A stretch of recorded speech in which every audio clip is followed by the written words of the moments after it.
কামড়ে আপনাকে এই জায়গায় থেকে ছিঁড়ে ফেলাইছে, একজনের হাত, একজনের পা। রাত্রে বিশ্বকাপ খেলা দেখছি, সেখানে ওই লাঠি সোঁটা নিয়ে আমরা বাইরে এই খেলা দেখছি। পাগলা শিয়ালের ভয়ে গৃহবন্দী এলাকাবাসী, এমনকি লাঠি হাতে বিশ্বকাপ খেলা দেখতে হয় গ্রামবাসীকে। দিনের আলোতে এলাকা জুড়ে শুনশান নীরবতা, আর রাত নামলে পুরো গ্রাম রূপ নেয় ভূতের নগরীতে। সন্ধ্যার পর ঘরের দরজা বন্ধ করে থাকতে হয় এখানকার মানুষকে। বাইরে বের হলে নিতে হয় বিশেষ প্রস্তুতি। পুরো গ্রামবাসী এখন এক পাগলা শিয়ালের আতঙ্কে তটস্থ।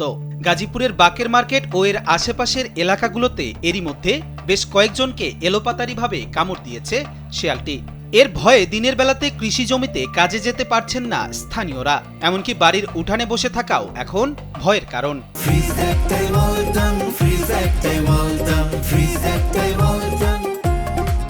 আমরা তো দরজা দিয়ে আছি, ঘরে পিছনের দরজা খুলি, ঘরে বসে আছি। কয়েকদিন ধরেই এলাকা জুড়ে বৃদ্ধি পেয়েছে শিয়ালের উপদ্রব। তবে স্থানীয়রা বলছে এদের মধ্যে একটি পাগলা শিয়াল যাকে তাকেই কামড় দিচ্ছে। বাড়ির উঠানে এক নারীকে কামড়ে আহত করেছে শিয়ালটি।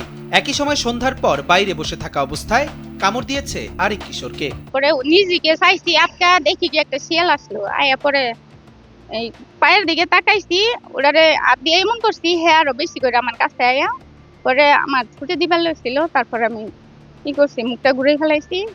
হুটহাট করে কোথা থেকে এসে যে কামড়ায় কে বলতে পারে না। আরেক জায়গায় থেকে আইসা আমাদের এলাকায় কামড়াকামড়ি শুরু করেছে। একজনের কামড়ে আপনাকে এই জায়গায় থেকে ছিঁড়ে ফেলাইছে, একজনের হাত, একজনের পা। আমার ওই জায়গা থেকে এসে আমার পিঠে কামড়েছে।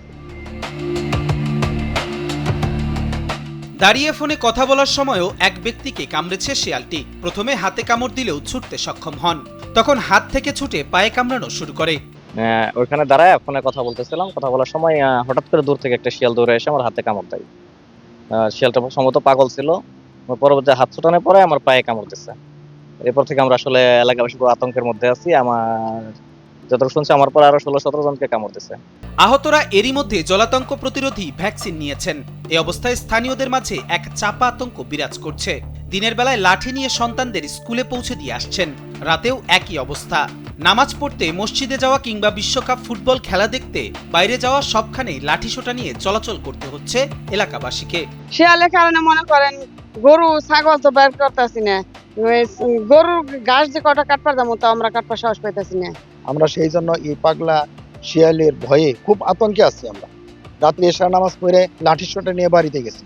রাত্রে বিশ্বকাপ খেলা দেখছি, সেখানে ওই লাঠি সোঁটা নিয়ে আমরা বাইরে এই খেলা দেখছি।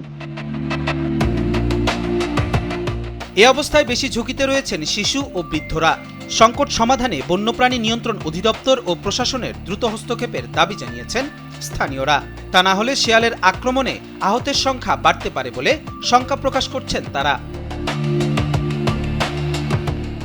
কবির চৌধুরী, কালবেলা।